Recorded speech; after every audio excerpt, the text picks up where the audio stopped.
Friends, आज हम लोग जानेंगे ऑर्थोग्राफिक प्रोजेक्शन के बारे में। डिफरेंट मेथड ऑफ प्रोजेक्शन क्या होता है इसके बारे में आज हम लोग जानेंगे।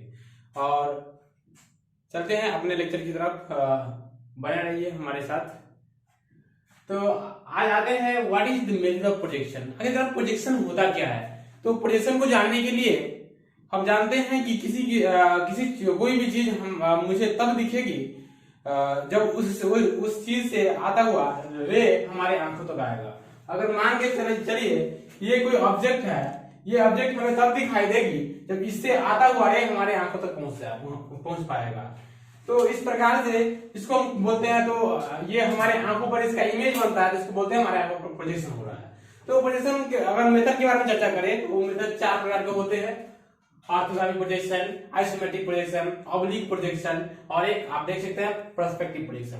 तो ये जो ऑर्थोग्राफिक प्रोजेक्शन होता है वो क्या होता है, इसमें क्या होता है कि ऑर्थोग्राफिक प्रोजेक्शन समझने से पहले हम आपको कुछ टर्म्स समझाना चाहते हैं। पहला हम समझाना चाहेंगे कि प्रोजेक्टर्स क्या होता है। तो कोई भी ऑब्जेक्ट से जो रे हमारी तरफ आता है, हमारी आंखों की तरफ आता है, तो वो जो रे होता है उसको हम प्रोजेक्टर बोलते हैं। तो क्या बोलते हैं? प्रोजेक्टर बोलते हैं। तो पहला टर्म आप लोग समझ लीजिए कि प्रोजेक्टर क्या होता है। पहला टर्म आप लोगों को पता चल गया कि प्रोजेक्टर्स क्या होता है। सेकेंड हम डील करेंगे प्लेन ऑफ प्रोजेक्शन। ये प्लेन ऑफ प्रोजेक्शन क्या होता है? एक्चुअली ये प्लेन ऑफ प्रोजेक्शन जो होता है वो ऐसा प्लेन होता है जिस पर मेरा क्या बनता है? इमेज बनता है। इमेज बनता है जिसको हम प्लेन ऑफ प्रोजेक्शन बोलते हैं।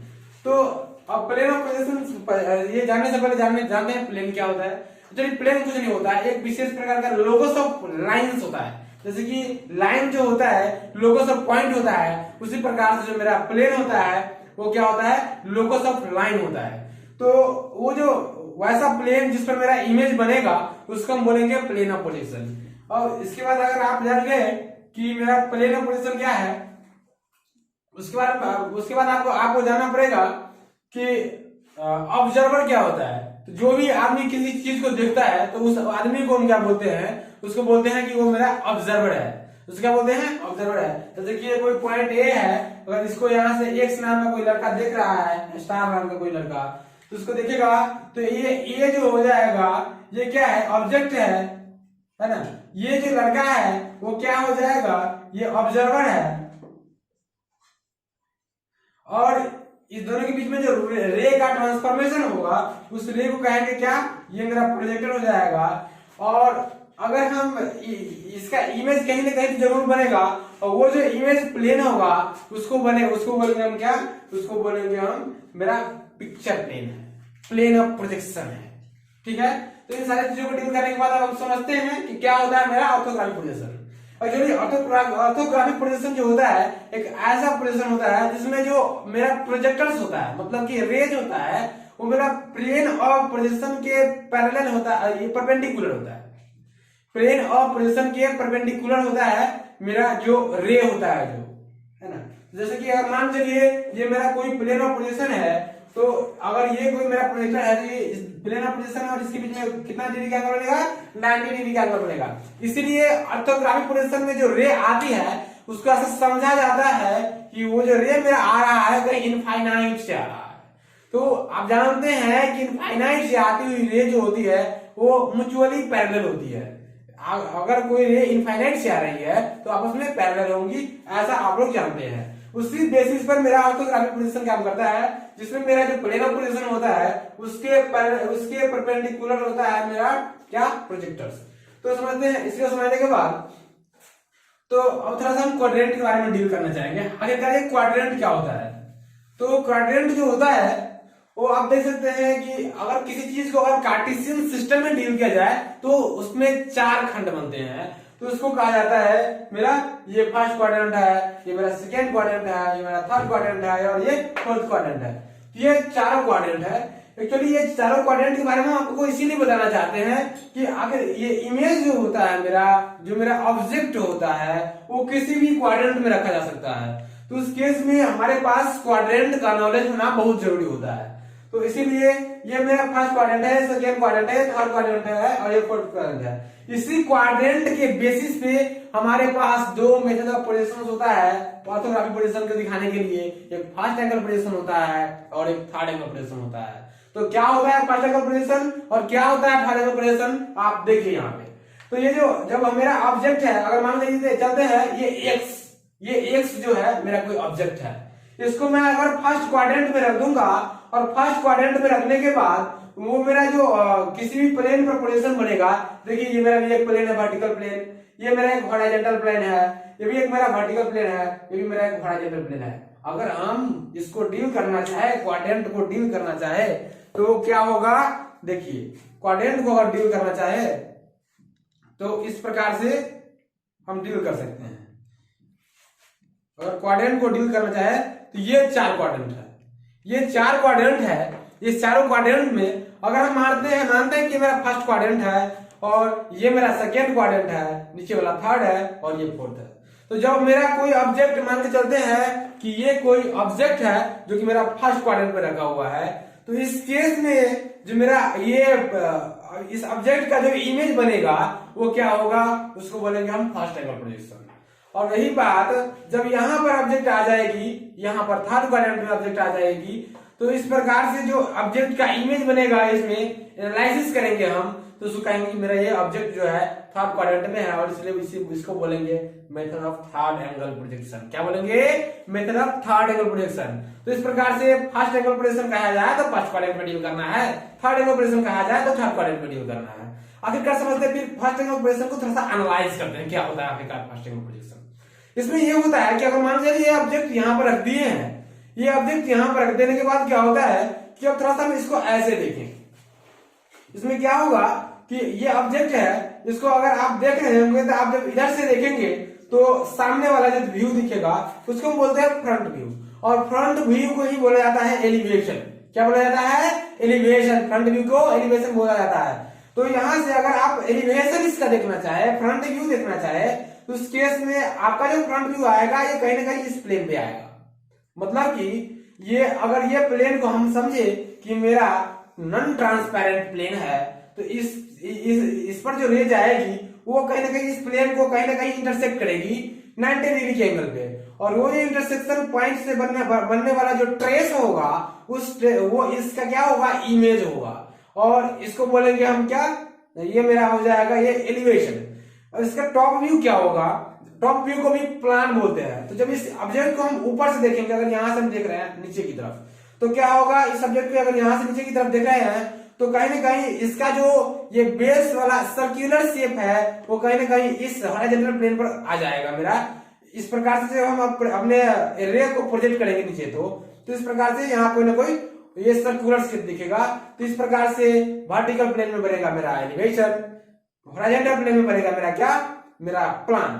तो इस केस में अगर ऐसे तो किसी ऑब्जेक्ट को नहीं दिखा सकते हैं 2D में, तो इसमें क्या करते हैं, जब हम प्रोजेक्शन बनाते हैं तो ये मेरा जो हॉरिजॉन्टल प्लेन होता है इसको 90 डिग्री से रोटेट कर देते हैं। कितना डिग्री से, 90 डिग्री से। जब 90 डिग्री से रोटेट करेंगे तो बताइए 90 डिग्री से रोटेट करने के बाद ये मेरा क्या हो जाता है, ये दोनों प्लेन को अलग कर रहा था, ये हॉरिजॉन्टल प्लेन था और ये मेरा था वर्टिकल प्लेन, ये दोनों प्लेन को अलग कर रहा था। इस केस में क्या होगा, इसको हम बोल देते हैं XY लाइन, डिफरेंस लाइन बोल देते हैं।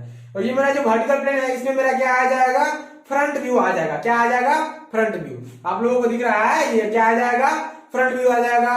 इसके बाद ये जब जैसे हम इसको, पहले ये ऐसे था, उसके बाद जैसे हम इसको 90 डिग्री से रोटेट करेंगे तो ये नीचे चला आएगा, इसलिए यहाँ पर क्या हो जाएगा, ये हो जाएगा मेरा हॉरिजॉन्टल प्लेन में क्या बनेगा, यहाँ पर टॉप व्यू बनेगा। और टॉप व्यू को याद रखिए, टॉप व्यू को क्या बोलते हैं, प्लान। क्या बोलते हैं, प्लान। और जो फ्रंट व्यू होता है उसको बोलते हैं हम एलिवेशन। ये स्टूडेंट बहुत सारे कंफ्यूज होते रहते हैं कि प्लान क्या है, एलिवेशन क्या है, टॉप व्यू क्या है, फ्रंट व्यू क्या है। तो ये कुछ नहीं है, बस इसका सिर्फ एक नाम है। तो front view elevation, top view क्या हो जाएगा, प्लान। तो इस प्रकार से मेरा फर्स्ट एंगल प्रोजेक्शन रहा। तो फर्स्ट एंगल प्रोजेक्शन में हम क्या क्या कर रहे थे, मेरा कोई ऑब्जेक्ट था, ऑब्जेक्ट में क्या था, ऑब्जेक्ट था, ये मेरा प्लेन जो था नॉन ट्रांसपेरेंट था। इसका जो अगर ये मेरा ऑब्जेक्ट है, इसका फ्रंट व्यू बन रहा था ऊपर, ये रेफरेंस लाइन के ऊपर, इसका टॉप व्यू बन रहा है ये रेफरेंस लाइन के नीचे टॉप व्यू बन रहा है। इसके बाद अगर इस सब्जेक्ट का साइड व्यू बनाना होगा तो क्या करेंगे, अगर साइड व्यू बनाना होगा तो इसके लिए हम एक अलग से प्लेन ले आएंगे और इधर रख देंगे, और हम जैसे कि यहाँ पर खड़े हैं तो हम इधर से देखेंगे तो मेरा इधर बनेगा मेरा साइड व्यू। तो इधर से जब देख रहे हैं तो क्या बनेगा, अगर हम लेफ्ट साइड से देख रहे हैं तो मेरा राइट साइड में बन रहा है, तो फ्रंट व्यू के राइट साइड में मेरा क्या बनेगा, लेफ्ट साइड व्यू बनेगा। और अगर हम इस सब्जेक्ट को उधर से देखें तो इधर मेरा प्लेन लाना पड़ेगा, कोई ना कोई तो प्लेन होगा ना जिस पर मेरा पिक्चर बनेगा। तो इसको क्या कहेंगे, ये मेरा जो मेरा होता है इसको बोलते हैं प्रोफाइल प्लेन। ये प्रोफाइल प्लेन पर क्या बनेगा, ये मेरा फ्रंट व्यू के राइट साइड में जो अब इस ऑब्जेक्ट का क्या बनेगा, लेफ्ट हैंड साइड व्यू बनेगा। तो इस प्रकार से क्लियर है फ्रंट ये फर्स्ट एंगल प्रोजेक्शन।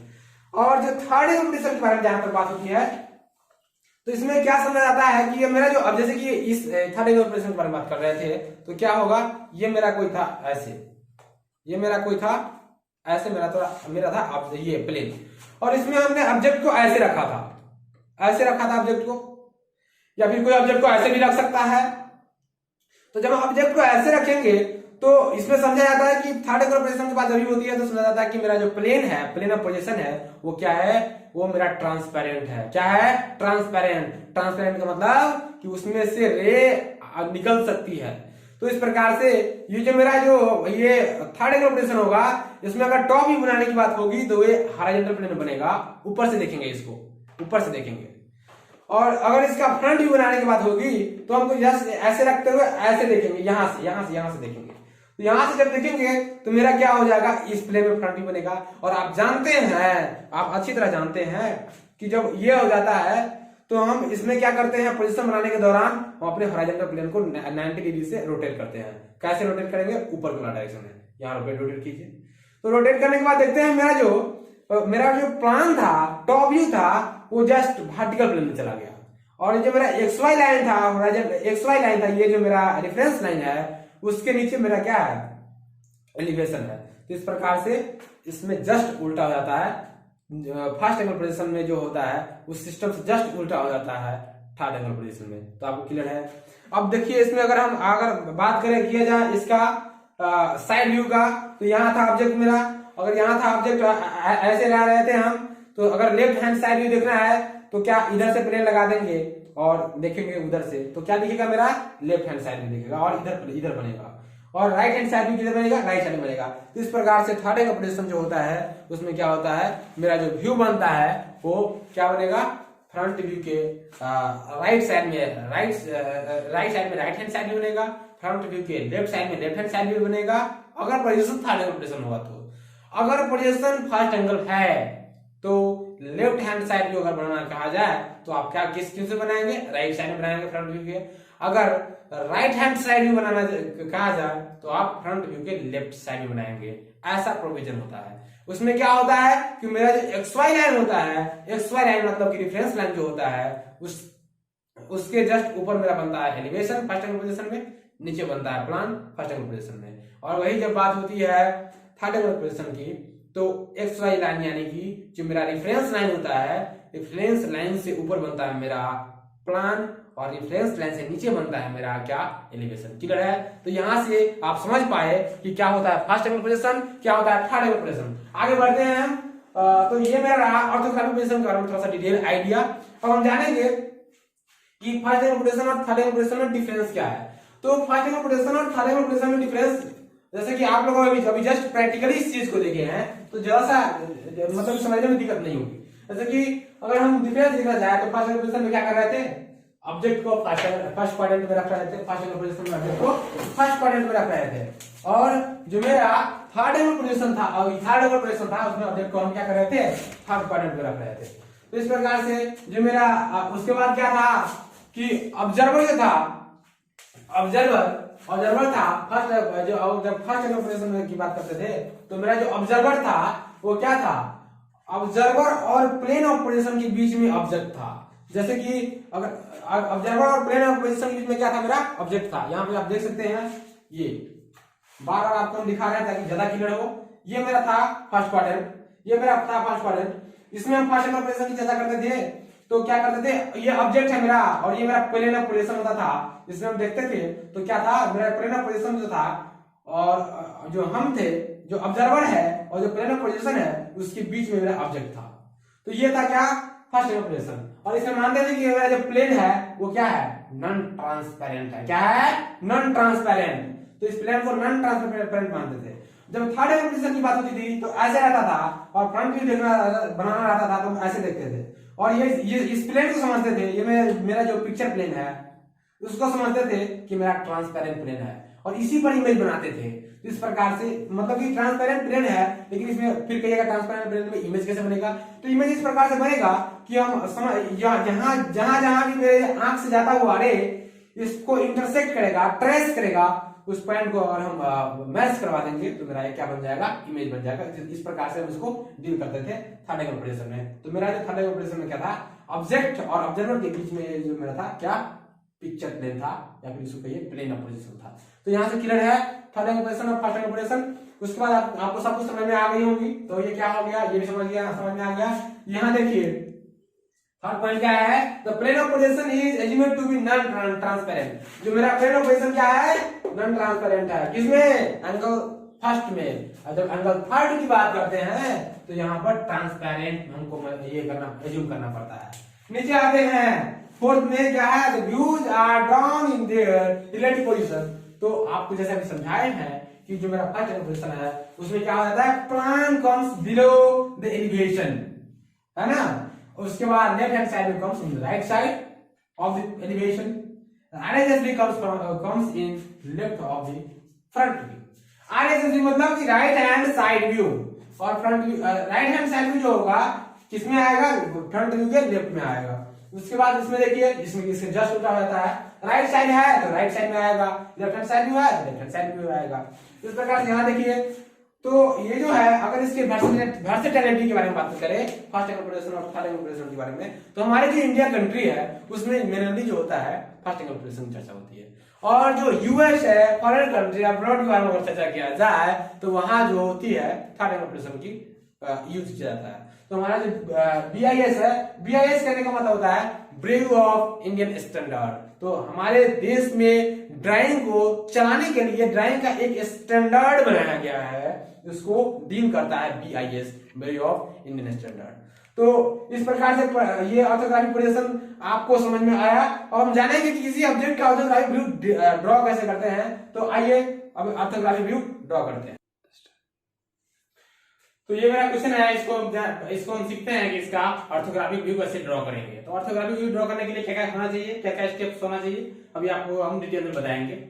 तो देखिए ये मेरा कोई स्टेप्स है, किसी सीढ़ी का स्टेप्स है, इसमें एक्स नाम का कोई क्या है, ऑब्जर्वर है। ये क्या है, ऑब्जर्वर है, एक्स नाम का कोई ऑब्जर्वर है, ध्यान रखना चाहिए। ये क्या है, ऑब्जर्वर है, और ये मेरा क्या है, ऑब्जेक्ट है। और अगर कोई क्वेश्चन ऐसा दिया हुआ है और इसमें एक्स का पोजीशन नहीं दिया हुआ है तो वो क्वेश्चन हो सकता है कि उस क्वेश्चन में एरर हो सकता है, नहीं होगा ही, एरर होगा ही। इसीलिए हमारे पास एक्स के पोजीशन के बारे में आइडिया होना जरूरी है कि ऑब्जर्वर किधर है, किधर से उस ऑब्जेक्ट को देख रहा है। तो चलिए इस कंडीशन में ऑब्जर्वर इस ऑब्जेक्ट को इधर से देख रहा है, तो इसको फ्रंट व्यू में क्या क्या दिखेगा। तो फ्रंट व्यू में देखिएगा, देखिए अगर ये स्टेप सीढ़ी का है तो आप जानते हैं कि फ्रंट व्यू में ये मेरा ये कुछ ये पोर्शन दिखेगा, ये मेरा क्या दिखेगा, ये फ्रंट व्यू में दिखेगा, ये मेरा फ्रंट व्यू में ये ऑब्जेक्ट का ये दोनों चीज दिखेगा। इसके अलावा कुछ दिखेगा क्या, अगर सामने से सीढ़ी को हम देखेंगे तो मेरा ये और ये दिखेगा, इसके अलावा कुछ नहीं दिखेगा। अब इस चीज को हम ड्रॉ कैसे करते हैं, आइए हम देखते हैं। तो इसके लिए पहले हम क्या करेंगे, पहले एक रेफरेंस लाइन बनाएंगे। क्या बनाएंगे, रेफरेंस लाइन बनाएंगे। रेफरेंस लाइन को दोनों तरफ बढ़ा सकते हैं आप, फ्री है, इसको बोल दीजिए XY लाइन। क्या है, XY लाइन, XY लाइन बना लीजिए। उसके बाद क्या करेंगे, देखिए इसके बाद इस लाइन से 10 mm ऊपर चले जाएंगे, इस लाइन से 10 mm ऊपर चले जाएंगे और 10 mm नीचे चले जाएंगे, और एक लाइट लाइन ड्रॉ करेंगे। हो सके तो ऐसा ड्रॉ कीजिए जो कि बुझाए ना, है ना, जो कि दिखे ना। इसके लिए हम बहुत सारा लाइट लाइन ड्रॉ कर लिए, है ना। तो ये जो हो जाएगा, ये जो मार्जिन हो जाएगा वो कितने mm का हो जाएगा, 10 mm का हो जाएगा। ये जो होता है इसका कोई बेसिक फंडा नहीं होता है, ये 10 mm छोड़ना है, 15 mm छोड़ना है, 20 mm छोड़ना है, 5 mm छोड़ना है, उससे कोई बात नहीं है। आपको अगर मन है तो आप इस XY लाइन की मदद से XY लाइन से भी बना सकते हैं। इसीलिए हम ऐसा इसलिए करते हैं क्योंकि मेरा जो इमेज होगा वो क्लियर दिखेगा, तो इसलिए हम ऐसा करते हैं। तो इस प्रकार से अब देखिए इसमें इस कॉर्नर से हम स्टार्ट करते हैं, इस कॉर्नर से ये जो मेरा ऑब्जेक्ट है, ये जो मेरा ऑब्जेक्ट है, इस कॉर्नर से मैं स्टार्ट इसको देखना करते हैं। तो मान लेते हैं ये कॉर्नर पॉइंट जो है इस पॉइंट में यहाँ है, ये कॉर्नर पॉइंट कहाँ है, इस पॉइंट पे यहाँ है, मान लेते हैं ये मेरा कॉर्नर पॉइंट है। इसके बाद ये जो यहाँ से यहाँ तक का डायमेंशन है वो हॉरिजॉन्टल डायमेंशन है, वो किसने कहा 50 का है, तो यहाँ से यहाँ 50 चल जाएगी। मान लेते हैं पॉइंट यहाँ आ गया, माप लेंगे और 50 में बन जाएंगे और एक सीधा लाइन ड्रॉ कर देंगे। कर लिए, एक सीधा लाइन ड्रॉ करने के बाद क्या करेंगे, यहाँ पर देखिए ये मेरा जो सिस्टम है इसमें ये जस्ट इसके वर्टिकल है, इससे परपेंडिकुलर है, तो क्या हो जाएगा, यहाँ इसकी लंबाई कितनी है 25 mm, तो यहाँ इस कॉर्नर से उठ रहा था कितना 25, तो 25 चले जाइए, 25 चले गए। उसके बाद क्या करना है, इस कॉर्नर से ही 25 उठ रहा है, इस पर ही 25 चले जाइए। उसके बाद क्या करना है, देखिए ये एज आ रहा है और ड्राइंग में कहीं भी एज आए ना तो उसको पूरा डार्क लाइन दिखाना, क्या डार्क लाइन। तो यहाँ देखिए ये जो मेरा एज है इसको दिखाएंगे क्या, पूरा डार्क लाइन दिखाएंगे, तो ये मेरा पूरा डार्क लाइन दिखा दी। उसके बाद क्या करना है, उसके बाद ये एज बना चुके हैं हम, ये सेकेंड एज बनाएंगे, तो ये क्या हो जाएगा, सेकेंड एज जो होगा ये यहाँ से स्टार्ट हो रहा है और यहाँ जा रहा है, तो ये जस्ट इसके पीछे चला जाएगा, क्योंकि ये सब चीज आपस में पैरेलल है और हम बना रहे हैं ऑर्थोग्राफिक व्यू, इसीलिए मेरा जो रे आएगा इससे परपेंडिकुलर आ रहा है, तो इस केस में ये तो मेरा फेस दिखेगा नहीं, दिखेगा मेरा सिर्फ ये फेस, और ये फेस क्या हो जाएगा, क्या हो जाएगा, इसका हाइट कुछ ना कुछ है, इसका हाइट कितना है, देखो ये पूरा 50 दिया हुआ है और यहाँ से यहाँ 25 दे दिया, तो बस ये कितना 25 ना, तो क्या हो गया, यहाँ से ऊपर चले जाओ 25, यहाँ से 25 चले जाओ और क्या करना है, इसको मिला देना। तो इस प्रकार से ये भी 25 हो गया है ना, और ये भी 25 हो गया, तो इसको भी दिखा दो, ये 25 हो गया, ये 25 हो गया, समझ में आया क्या। तो ऐसे ड्रॉ करते हैं, इसको बोलते हैं हम क्या, फ्रंट व्यू, इसको क्या बोलते हैं, फ्रंट व्यू। फ्रंट व्यू का ये डायमेंशन था वो कितना था, देखो ये कितना है 50, तो इसको क्या लिखेंगे हम 50 में, 50 ये है ना यहाँ से यहाँ तक, तो ये 50 में हो गया। उसके बाद मेरा ये फ्रंट व्यू क्लियर है, लेकिन अब इसका टॉप व्यू कैसे बनाएंगे, टॉप व्यू बनाने के लिए कुछ नहीं करना है, देखो इसमें टॉप व्यू बनाएंगे, टॉप व्यू जब बनाएंगे तो क्या होगा कि हम जब जानते हैं कि टॉप व्यू में मेरा दिखेगा क्या क्या, टॉप व्यू में मेरा दिखेगा ये फेस जो कि हम जिसको हम हैच कर रहे हैं, ये मेरा जो हैचेड पार्ट है वो किसमें दिखेगा, टॉप व्यू में दिखेगा। टॉप व्यू करने का मतलब प्लान, प्लान जैसे कि ये मेरा फ्रंट था, जस्ट इसको ऊपर से देखेंगे तो यही पार्ट दिखेगा ना, जिसको हम हैच कर दिए, मेरा जो क्या हो गया टॉप व्यू हो गया। अब इस टॉप व्यू कैसे बनाएंगे, इस टॉप व्यू में देख रहे हैं कि जो मेरा फ्रंट व्यू में ये दिख रहा था वही मेरा टॉप व्यू में ये दिख रहा है, तो चलो इसी एज को प्रोजेक्ट कर दो, तो इसको हम क्या करेंगे, यहां से यहां नीचे प्रोजेक्ट कर दिए, प्रोजेक्ट करने के बाद जैसे यहाँ पर टेल हम छोड़े हैं उस जस्ट नीचे टेल हम छोड़ देंगे और ये एज आ जाएगा, ये जो एज है ये एज आ गया, ये जो एज है वो कौन एज है, ये एज है। अब इसके बाद क्या करना है, ये डायमेंशन दिखेगा, ये डायमेंशन कितना हो जाएगा, ये 20 का दिया हुआ है ये वाला के बारे में, और ये टोटल दिया हुआ है 40, तो 20 में से 40 चला जाएगा, कितना हो जाएगा 20, तो ये 20 हो जाएगा, तो नीचे 20 चले आओ, आ जाओ नीचे 20 बन गया मेरा एक ब्लॉक, पहले ऊपर का ब्लॉक बन गया है। सेकेंड में ये ब्लॉक जो है सेम कंडीशन में है 20 का, तो इसको बना दूंगा तो 20। तो इस प्रकार से आप लोगों ने देखा कि जो मेरा टॉप व्यू है वो कैसे बन रहा है। टॉप व्यू में हम क्या कर रहे हैं, फ्रंट व्यू की मदद से ही हम बना रहे हैं, उसको बोलते हैं टॉप व्यू। तो ये क्या हो जाएगा, इस टॉप व्यू में इसका डायमेंशन कितना है 20 का है, दिखा दो 20, इसका डायमेंशन दिखा दो 20। तो ये हो गया फ्रंट व्यू और टॉप व्यू। तो ये फ्रंट व्यू और टॉप व्यू बनके तैयार है मेरा। टॉप व्यू को क्या बोलते हैं, प्लान। तो क्वेश्चन में पूछा जाएगा draw the plan elevation of the given figure, given pictorial view, इसको बोलते हैं पिक्टोरियल व्यू। तो क्या आता है क्वेश्चन में कहेगा draw the different sectional view भी कह सकता है। तो इस केस में कैसे ड्रॉ करेंगे, तो ये मेरा फ्रंट व्यू हो गया, ये मेरा टॉप व्यू हो गया। तो चलिए देखते हैं साइड व्यू कैसे बनाते हैं। ये जो मेरा साइड व्यू होगा, साइड व्यू बनाने के लिए कोई मेरा क्या चाहिए, रेफरेंस प्लेन चाहिए, रेफरेंस लाइन चाहिए। तो इसके लिए क्या करेंगे, तो इसमें देखिए इस ऑब्जेक्ट में ये मेरा ये ऑब्जर्वर था, उसमें इसका लेफ्ट हैंड साइड दिख रहा है, ये दिख रहा है, और ये कुछ इस प्रकार से ऐसा है ना। ये जो मेरा जिसको हम अभी हैश कर रहे हैं कुछ इस मैनर में, ये जो मेरा ऐसा साइड ये जो है ये है मेरा क्या साइड। ये साइड व्यू, ये कैसा साइड व्यू होगा, ये लेफ्ट हैंड साइड व्यू होगा, LHSV। और इस LHSV में अगर हम फर्स्ट एंगल प्रोजेक्शन ड्रॉ कर रहे हैं तो लेफ्ट हैंड साइड व्यू किधर बनेगा, राइट साइड में कि लेफ्ट साइड में, याद होना चाहिए किधर, अगर लेफ्ट हैंड साइड में बनाना है तो राइट साइड में बनेगा। तो राइट साइड में बनाने के लिए पहले क्या करेंगे, साइड में बनाने के लिए मेरे पास एक प्रोफाइल प्लेन चाहिए, प्रोफाइल प्लेन चाहिए। तो प्रोफाइल प्लेन के लिए क्या होगा, एक प्रकार का एक ऑक्सिलरी रिफरेंस लाइन लेंगे हम, क्या लेंगे, ऑक्सिलरी रिफरेंस लाइन लेंगे। तो इसके जस्ट इधर बनेगा मेरा जो होगा वो साइड व्यू। अगर हमको लेफ्ट साइड बनाना है तो इसमें क्या करेंगे, तो इसका जो डायमेंशनिंग करेंगे, इसको यहाँ पर डायमेंशनिंग करके नहीं करके यहाँ पर किए होते। चलते हैं आगे डील करते हैं। तो अभी हम अगर आपको सिखा रहे हैं तो पहले इनिशियल स्टेज में समझना भी बहुत महत्वपूर्ण है। डायमेंशनिंग करना हम सीख लेंगे, डायमेंशनिंग करने का एक अलग से वीडियो बना दूंगा, है ना। डायमेंशनिंग के बारे में, कैसे डायमेंशनिंग करते हैं, क्या होता है डायमेंशनिंग, जस्ट इस वीडियो के बाद ही जस्ट वीडियो बनाऊंगा, है। तो इसके बाद देखो डायमेंशनिंग क्या होता है, इसके बाद हम अगर इसका लेफ्ट हैंड साइड ड्रॉ करें तो ये इधर से देखेंगे तो क्या होगा, एक हम रिफरेंस लाइन ड्रॉ करेंगे। वो जो रिफरेंस लाइन होगा वो क्या होगा, यहां से अगर 10 mm का है तो इधर से स्पेसिंग से कितना होना चाहिए, 10 mm का होना चाहिए, 10 mm का ये स्पेसिंग होना चाहिए। और 10 mm का जो स्पेसिंग होगा वो क्या हो जाएगा, उसके बाद इस पर हम, इसके बाद मेरा जो ये मेरा मिल गया क्या, डिफरेंस लाइन मिल गया। इसको x डैश y डैश कर दो, कुछ भी कर दो, आम इमली भी कर सकते हो आराम से। तो इस प्रकार से x डैश y डैश करने के बाद अब क्या करेंगे, साइड व्यू में देखो, साइड व्यू में देखने के बाद क्या पता चलता है कि मेरा जो है वो इस प्रकार से मेरा कोई साइड व्यू है, मतलब कि ये कोई ना कोई ये एज दिख रहा है, ये कॉर्नर है, ये कॉर्नर है, ये कॉर्नर है, ये कॉर्नर है, ये कॉर्नर है। आखिरकार ये जो कॉर्नर है वो किसका है, ये फ्रंट व्यू का ही है। इधर से देखेंगे ये जो एल्टीट्यूड है, एल्टीट्यूड को हाइट बोलते हैं, इसका जो एलिवेशन है वो साइड व्यू का एलिवेशन किसके एलिवेशन के बराबर होगा, वो जो मेरा फ्रंट जो होगा उसी के ना। तो मेरा जो फ्रंट व्यू होगा उसी के एलिवेशन को हम प्रोजेक्ट कर देंगे। अगर इसको भी हम प्रोजेक्ट कर दिए इधर, इसको भी इधर प्रोजेक्ट कर दिए और इसको भी इधर प्रोजेक्ट कर दिए तो मेरा बन जाएगा क्या, मेरा बन जाएगा साइड व्यू। चलिए आते हैं साइड बनाने के लिए। अब क्या करेंगे, हम इस सब चीज को प्रोजेक्ट कर दीजिए, लाइट पेंसिल से प्रोजेक्ट कर देंगे, है ना। कैसे कर देंगे, लाइट पेंसिल से प्रोजेक्ट कर देंगे।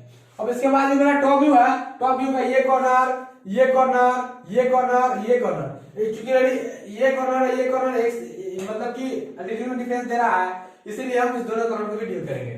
तो कैसे करेंगे, तो क्या करेंगे, टॉप व्यू का भी जो एज है उसको प्रोजेक्ट कर दो। अब यहां से 45 डिग्री का एंगल बनाते हुए इसको इस रिफरेंस लाइन प्रोजेक्ट कर दो। क्या करेंगे, यहां 45 डिग्री का एंगल बना देंगे। कोई लड़का क्या कर सकता है कि यहाँ पर प्रोटेक्टर जो होता है मेरा, प्रोटेक्टर को मतलब कि जो वो जो मेरा होता है उसको क्या करेगा, यहाँ पर हाथ रखेगा यहाँ से और इसको ये कर देगा। तो उसको प्रोटेक्टर बोलते हैं, सॉरी कंपास बोलते हैं उसको। यहाँ से कंपास रखेगा, उसको ऐसे कर देगा, है ना। तो इस प्रकार से दोनों चीज सेम है, सिर्फ पोजीशन लेने का तरीका होता है। तो यहाँ पर अभी हम एक ही चीज को फॉलो करेंगे, है ना, दो चीज को फॉलो नहीं करेंगे। तो यहां से ये इसको क्या करेंगे, ये प्रोजेक्ट करने के बाद इस सब का पोजीशन भी यहाँ पर इस पर ले लेंगे, है ना। इस सब का पोजीशन किधर लेंगे, इस पर ले लेंगे। तो इसके बाद सबको क्या करेंगे, वर्टिकली प्रोजेक्ट कर देंगे। वर्टिकली प्रोजेक्ट कर दिए। अब देखो सबसे बड़ा क्लाइमेक्स, सीन में क्लाइमेक्स अब आ रहा है। इसमें हो क्या रहा है कि मेरा जो ये कॉर्नर एज है कहाँ है, ये कॉर्नर एज है, ये कॉर्नर एज को हम यहाँ मान लेते हैं, है ना। मेन जो फंडा होता है लेफ्ट हैंड साइड में, अभी कोई भी साइड का यही होता है। यहाँ से हम स्टार्ट किए, अब बताओ ये बाबू कितना जा रहा है, 40 जा रहा है। ऑटोमेटिकली तुम्हारा 40 मिल गया होगा, ऑटोमेटिकली मिल गया होगा। ऑटोमेटिकली अगर मेरा प्रोजेक्शन ठीक होगा, क्योंकि पहले से पता है ये कितना है, 20 का था, ये भी कितना था, 20 का था। तो ये दोनों 20 का था, तो ये जो मिलेगा वो कितना का मिलेगा, 28 का नहीं मिलेगा, क्योंकि 45 डिग्री के एंगल प्रॉब्लम क्या किया है, प्रोजेक्ट किया है। तो क्या हो जाएगा, ये मेरा पता, ये हो जाएगा, ये बेस लाइन। उसके बाद ये देखियो, इसके बाद इस कॉर्नर में ये है, तो इस कॉर्नर पर ये चले जाओ। उसके बाद ये कॉर्नर जो है इस पर जाएगा, इसके बाद ये पूरा चले जाओ। उसके बाद इस प्रकार से सब पॉइंट को आपस में मैच कर दो। अब बताओ, जो मैं यहाँ पर ब्लैक पेंसिल, ब्लैक जो मार्कर से हम जो यहाँ पर दर्शा रहे हैं, वही में तो मेरा है साइड व्यू, यही है मेरा क्या, साइड व्यू। तो इस प्रकार से हम लोगों ने आज देखा जो मेरा लेफ्ट है फ्रंट व्यू कैसे बनता है, टॉप व्यू कैसे बनता है, और ये क्या था लेफ्ट हैंड साइड व्यू था। इस इमेज में राइट साइड से दिखने वाला सिस्टम नहीं है, इसलिए हमने यहाँ पर राइट साइड व्यू नहीं बनाया है। अगर राइट साइड से दिखने वाला सिस्टम होता तो उसको हम बनाते, जैसे कि मान लीजिए ऑब्जर्वर का पोजीशन यहाँ नहीं करके हम यहाँ कर देते, यहाँ कर देते ऑब्जर्वर, तो ये ऑब्जर्वर यहाँ से यहाँ देखता तो ये हो जाता मेरा फ्रंट व्यू। इसके बाद इधर से देखता था वो यहाँ खड़ा होकर देखता, इधर से देखता तो क्या इसको ये मेरा राइट साइड व्यू उसको दिखता, उसके बाद इसको इधर से देखता है उसको टॉप व्यू दिखता। तो डिफरेंट ऑब्जर्वर पोजीशन के आधार पर फिक्स होता है कि मेरा साइड व्यू कहाँ है, फ्रंट व्यू कहाँ है, टॉप व्यू कहाँ है। तो यहाँ पर डील करने वाली बात ये है कि मेरा ऑब्जर्वर किधर है, ऑब्जर्वर की मदद से ही हम उसके लेफ्ट और उसके राइट साइड से देख रहे हैं। तो यहाँ पर ये था, ये ऑब्जर्वर इसका फ्रंट ये था, अगर ऑब्जर्वर यहाँ चला गया तो इसका फ्रंट ये बन गया। तो डिफरेंट कैटेगरीज में डिफरेंट सिचुएशन में उसका साइड व्यू कौन होगा, टॉप व्यू कौन होगा, फ्रंट व्यू कौन होगा, उसमें वेरिएशन होता है। तो इसी चीज को अब हम ड्राइंग शीट पर देखना चाहेंगे कि आखिरकार ये इसको हम ड्राइंग शीट में बनाते कैसे हैं। उसके बाद आपको पूरा क्लियर हो जाएगा व्हाट इज ऑर्थोग्राफिक प्रोजेक्शन। चलिए चलते हैं ड्राइंग शीट। तो ये मेरा था कोई पिक्टोरियल व्यू, और इस पिक्टोरियल व्यू का हमको ऑर्थोग्राफिक व्यू खींचना था। इसके लिए मैं क्या करूंगा, पहले ये मेरा ये रेफरेंस लाइन जो है इस पहले ये रेफरेंस लाइन को यहाँ से यहाँ ड्रॉ करेंगे।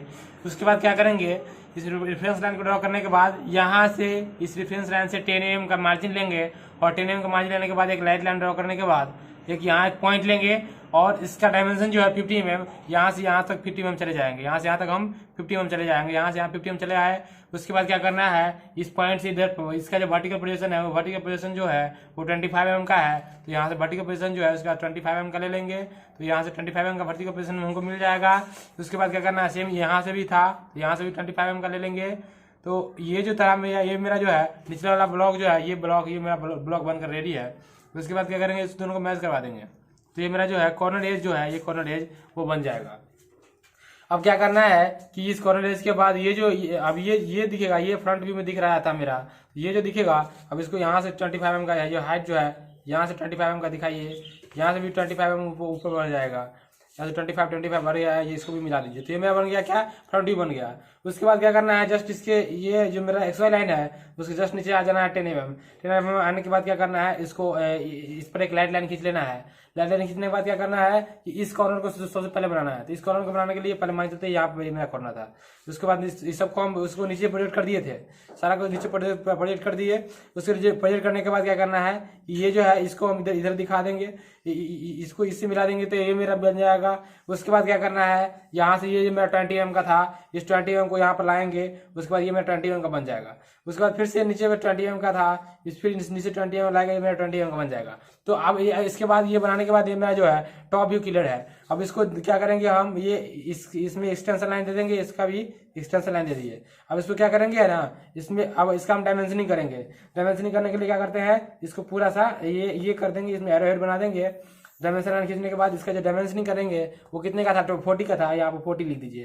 तो ये मेरा जो है टॉप व्यू बनकर रेडी है, मतलब कि ये मेरा एलिवेशन था जिसको हम फ्रंट व्यू बोलते थे, और ये मेरा जो टॉप व्यू है जिसको टॉप व्यू बोलेंगे। और टॉप व्यू बोलने के बाद क्या करना है, ये जो मेरा जो ये फेस है, इस फेस जस्ट 10 mm के बाद हटने के बाद, क्योंकि हमको इसका क्या बनाना पड़ेगा, लेफ्ट हैंड साइड बनाएंगे तो इधर से दिखेगा। तो लेफ्ट हैंड साइड भी जो बनाएंगे उसमें क्या करेंगे, हम ऑब्जेक्ट को इधर से देखेंगे। तो इसके लिए पहले हम क्या करेंगे, यहाँ से 10 mm यहाँ से 10 mm मतलब कि मार्जिन लेकर के एक पहले हम क्या करेंगे, डिफरेंस एक्सिस बनाएंगे, एक अलग डिफरेंस एक्सिस बनाएंगे। ये जो मेरा ये हो गया मेरा अलग डिफरेंस एक्सिस। उसके बाद इसका भी इसको नाम रख देते हैं, मान लीजिए XY, X' नाम रख दीजिए इसका। X' रखने के बाद क्या करना है, अब इसको क्या करना है, ये जो मेरा ये था फ्रंट व्यू, इसको क्या करना है, सब इसको प्रोजेक्ट कर देना है इधर, इसको प्रोजेक्ट कर दिए, इसको भी प्रोजेक्ट कर दीजिए। जब प्रोजेक्ट करने के बाद क्या करना है, अब जो मेरा ये सिस्टम है ये इसको भी क्या करेंगे, हम इस एक्सिस पे प्रोजेक्ट कर देंगे, इस एक्सिस पे प्रोजेक्ट कर देंगे, इसको भी इस एक्सिस पे प्रोजेक्ट कर देंगे, तो ये मेरा हो जाएगा। अब इसके बाद क्या, यहाँ से इसको है इस पर पोजीशन लेना है, इसका 45 डिग्री के इंक्लिनेशन के बाद यहाँ से इसका लेना है, यहाँ से इसका लेना है। तो इसके लिए क्या करेंगे, हम एक मतलब कि प्रोटेक्टर का यूज करेंगे। प्रोटेक्टर का यूज कैसे करेंगे, तो जो प्रोटेक्टर था उस प्रोटेक्टर को लाएंगे, यहाँ से 45 डिग्री का एंगल बनाएंगे।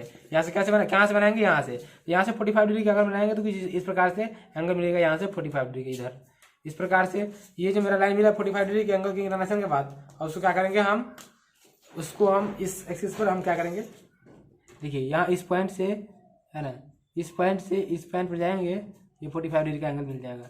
इसको हम ड्राफ्टर की मदद से भी मतलब कि इसका रेफरेंस लाइन बना सकते थे, लेकिन हमने ऐसा इसलिए नहीं बनाया क्योंकि ड्राफ्टर में हो सकता है बहुत सारा एरर आता है, इसलिए हम ऐसा ड्रॉ नहीं करते हैं। लेकिन अगर हमको मोर प्रिसाइज करना है तो इसके लिए मेरा ये जो है प्रोटेक्टर, इसका इस्तेमाल करेंगे। क्या? प्रोटेक्टर का इस्तेमाल करेंगे। अब इसको क्या करेंगे हम, इसको इस पर प्रोजेक्ट कर दिए, फिर इसके पैरेलल हम इसको प्रोजेक्ट कर देंगे तो ऑटोमेटिकली 45 डिग्री का इंक्लिनेशन मिल जाएगा। इसको अगर हम प्रोजेक्ट करेंगे तो इसका भी 45 डिग्री का इंक्लिनेशन मिल जाएगा। इसको इंक्लिनेशन मिलने के बाद क्या करेंगे, अब इस सब का हम वर्टिकल पोजीशन लेंगे। अब देखिए इसका वर्टिकल पोजीशन लेने के लिए क्या करेंगे, हम यहाँ से जाएंगे और क्या करेंगे, जो मेरा लाइट पेंसिल होगा, लाइट पेंसिल से हम क्या करेंगे, इसको ऊपर प्रोजेक्ट कर देंगे। तो ऊपर प्रोजेक्ट करते हुए देखते हैं, आगे बढ़ते हैं क्या क्या करना पड़ेगा हमको लेफ्ट हैंड साइड भी ड्रॉ करने के लिए। अब इसके ऊपर प्रोजेक्ट कर दिए, उसके बाद ये इसको पोजीशन करने के बाद देखिए यहाँ पर जो है इसका जो हम ये फ्रंट व्यू का जो पोजीशन किए थे वो सारा का सारा मिल रहा है, जो कि इधर भी पोजीशन कर दिए थे उसके बाद मिल रहा है। तो अब यहाँ पर आपको अगर यहाँ पर लेफ्ट साइड व्यू देखना पड़ेगा। यहाँ पर अगर इस कॉर्नर से स्टार्ट करते हैं, ये कॉर्नर हो गया, ये कॉर्नर यहाँ से है, उसके बाद ये पूरा था तो ये सेकेंड पॉइंट यहाँ मिल जाएगा, ये पॉइंट। उसके बाद ये एक स्टेज जाने के बाद है, फिर ये पॉइंट है, फिर ये पॉइंट है, फिर ये पॉइंट है। अब इस सारे पॉइंट को आपस में मैच करवा दीजिएगा तो मिल जाएगा मेरा स्टेप्स का लेफ्ट हैंड साइड व्यू। तो लेफ्ट हैंड साइड व्यू जो है कुछ इस प्रकार से, इसको हम आपस में मैच करवाने के बाद फाइंड कर लेते हैं। तो इस प्रकार से ये मेरा जो है लेफ्ट हैंड साइड व्यू रहा।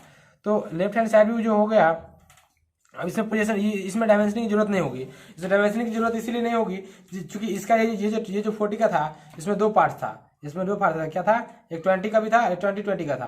तो हम इसको क्या कर देते हैं, 20 का कर देते हैं, ताकि मेरा जो है लेफ्ट हैंड साइड व्यू का जो डायमेंशनिंग है वो मेरा क्लियर हो जाएगा। 20 का हो जाएगा, ये भी 20 का हो जाएगा।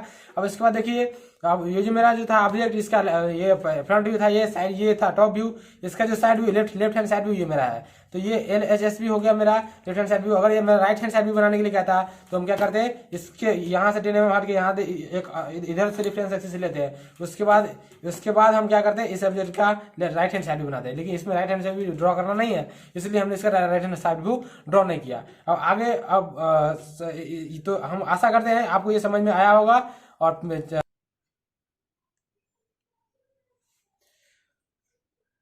तो हम आशा करते हैं कि आपको जो भी चीजें हम अभी ये ड्राइंग शीट पर एक्सप्लेन किए हैं आपको समझ में आया होगा। तो इस प्रकार से ये मेरा रहा ऑर्थोग्राफिक प्रोजेक्शन के बारे में, कि उसका लेफ्ट हैंड साइड भी ड्रॉ कैसे करते हैं, राइट हैंड साइड भी ड्रॉ कैसे करते हैं, उसका फ्रंट व्यू कैसे ड्रॉ करते हैं। तो ये ऑर्थोग्राफिक प्रोजेक्शन के बारे में हम लोगों ने डील किया। ये ऑर्थोग्राफिक प्रोजेक्शन का एप्लीकेशन क्या होता है, जिसमें हम पॉइंट का पोजीशन पढ़ेंगे, जिसमें हम लाइन का पोजीशन पढ़ेंगे, उसमें प्लेन का पोजीशन पढ़ेंगे। तो ये सारा चीज का जो पोजीशन होगा वो ऑर्थोग्राफिक प्रोजेक्शन में डील करेंगे। तो ऑर्थोग्राफिक प्रोजेक्शन का आगे बहुत सारा लेक्चर आने वाला है, इसका एप्लीकेशन आएगा। तो ये पहले आप समझ लिए कि ऑर्थोग्राफिक प्रोजेक्शन है क्या। और एक बात और कि अगर आपको यहाँ से ड्राइंग सीख पर ले चलते हैं तो मेरे साथ ड्रॉ करो तभी सीख पाओगे। अगर ड्रॉ नहीं करोगे तो सीख नहीं पाओगे। ड्राइंग है सीखने की चीज, ये जो लैंग्वेज है सीखने की चीज है। और ये लैंग्वेज ऐसे मतलब कि रटने की चीज नहीं हो सकती है ड्राइंग। ये कोई रट सकता है, कोई लाइन है, ये सीधा था या टेढ़ा था, ये कर्व था, इसको कोई रट नहीं जा सकता है। इसीलिए मेरे साथ प्रैक्टिस करो, हम वादा करते हैं जरूर सिखाएंगे। और हाँ, मैंने एक वादा और किया था कि इस लेक्चर के बाद में जस्ट हम डायमेंशनिंग का लेक्चर बनाएंगे। तो डायमेंशनिंग का लेक्चर जस्ट अभी जस्ट मिलेगा आप लोगों को। तो बने रहिए मेरे साथ।